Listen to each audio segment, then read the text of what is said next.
Derek Langston stared at the wooden boards beneath his boots. Something was wrong. The floor of his barn had always been solid, built by his grandfather 40 years ago. Yet now, it echoed, hollow. He had been repairing a damaged corner post when he noticed it, a sound that shouldn't exist in a barn with a foundation of packed earth. He knelt, pressing his ear to the planks. The hollow sound was unmistakable.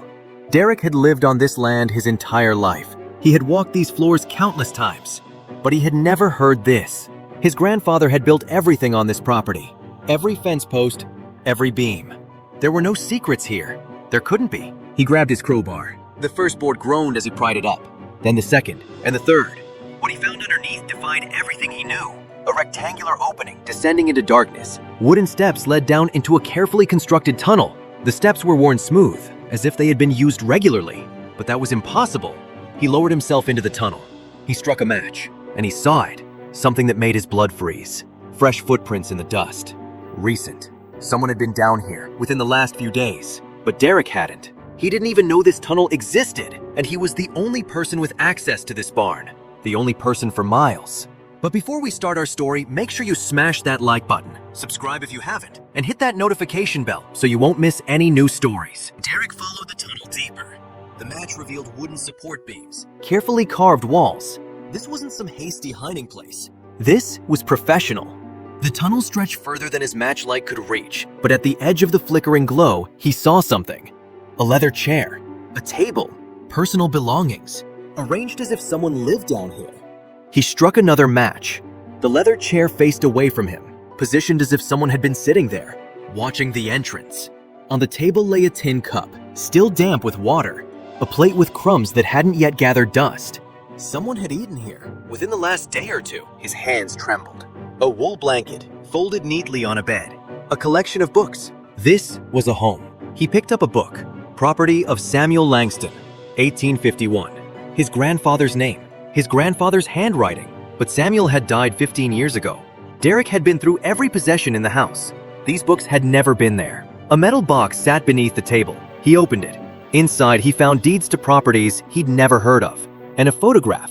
3 men, standing in front of this very barn. One was his grandfather, but younger. The other 2 were strangers. He turned it over. His grandfather's hand. The agreement holds. The land stays divided. No one speaks of what happened here. SL, 1852. What agreement? What happened here? He lit another match. He saw fresh candle wax, recent ash. Someone had been living here, but who? Then he heard it. Footsteps. Above his head. Someone was walking across the barn floor, moving with a confident stride. The footsteps stopped, directly over the hidden entrance. A woman's voice called down, clear and calm. "You can come up now, Derek. I know you're down there." Derek's heart hammered. No one should know his name. "I'm not coming up until you explain this," he called back, trying to keep his voice steady. "That's exactly what I'm here to do," the woman replied. "My name is Olivia Harrow. I've been waiting for you to discover that tunnel for 3 months." Derek climbed the steps. He saw a woman his own age, with intelligent eyes. She held a thick folder. "I need to know," she said, "if you're ready to learn the truth about what your grandfather really did on this land." "My grandfather was an honest man," Derek said. "Your grandfather was involved in something that was supposed to stay buried forever," she replied.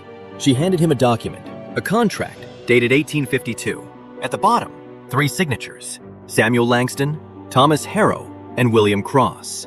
"Thomas Harrow was my grandfather," Olivia said. "And according to this, my family owns 1/3 of the land you've been living on your entire life.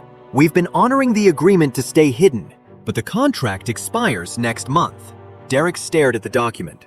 His world was tilting. "This is impossible. I have the deed." "You have 1 deed, Derek," Olivia said. "But there are 2 others. A new sound, horses, approaching fast, and the creak of wagon wheels."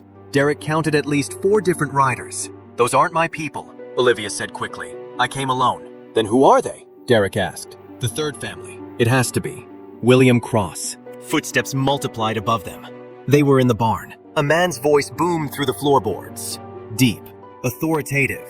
"Miss Harrow, we know you're here. And Mr. Langston, we know you found the entrance. There's no point hiding." Derek and Olivia exchanged a terrified glance.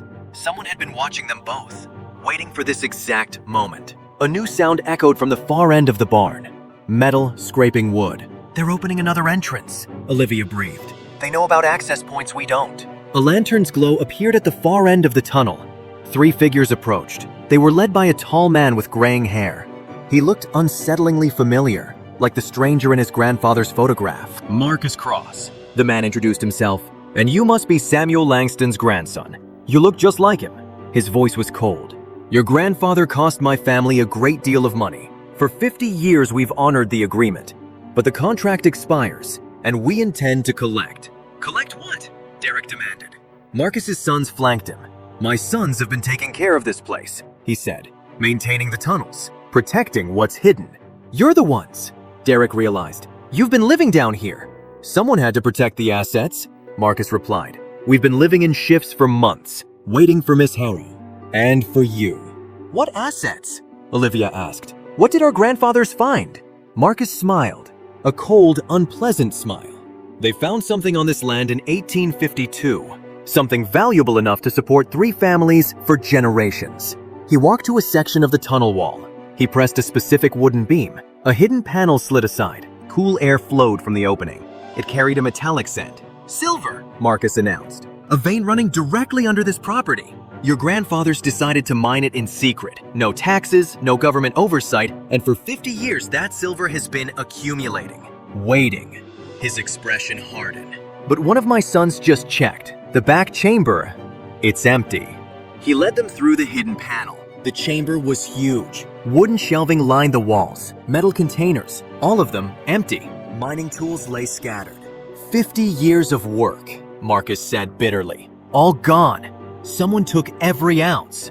"These tools," Derek said, picking one up. "They're recently used. No rust." "We found fresh tool marks," one of Marcus's sons said. "Someone has been working down here within the last few months." Olivia picked up a torn piece of paper. A transport record, dated 3 months ago. 3 months? Marcus turned on her, his eyes dark with suspicion. "That's exactly when you started preparing to claim your share. How convenient." "I had nothing to do with this," Olivia protested. "I was contacted by a lawyer in town, James Edwards. He said he was holding documents for my grandfather." Derek felt the ground shift. "There's no lawyer named Edwards in Millfield. The office above the general store's been empty for years." The silence was deafening. "Someone," Marcus said, his voice deadly calm, "has been playing all 3 of our families against each other. Someone who knew about the silver, knew about the contract, and knew how to manipulate us." "But who else knew?" Olivia whispered. A sound echoed from the main chamber. Slow, deliberate applause. A woman stepped into the lantern light. She was older, perhaps 60, with silver hair and eyes that held decades of controlled anger. "Excellent detective work," she said. "You're absolutely right. Someone our grandfathers trusted. Someone they betrayed." "Who are you?" Marcus demanded. "My name is Elena Vasquez. My grandfather was Roberto Vasquez, the man who discovered this silver vein in 1851, and the man your grandfathers murdered and buried on this property so they could steal his claim." "That's impossible," Derek shouted. "My grandfather was an honest man." "Your grandfather was a killer," Elena replied, "along with Thomas Harrow and William Cross. My grandfather came to them as partners. They killed him. They buried him in a sealed chamber, and they built this entire operation on top of his grave." She smiled coldly. "I've spent 30 years tracking down the proof, and when I had it, I decided to take back what was stolen from my family. Every ounce of silver that came out of this mine belonged to Roberto Vasquez. I simply collected what was rightfully mine." You created the fake lawyer," Olivia whispered. "You manipulated all of us." "I wanted you to see the truth," Elena said. "I wanted you to understand that everything your family's built was founded on murder and theft. The silver is gone. It was never yours to begin with. It's being used to build schools and hospitals in the towns where my grandfather's real descendants live." Derek stared at her, his entire world crumbling. The land he had worked, the legacy he had treasured, all of it stained with blood. "I can't live here anymore," Derek said, the words surprising him.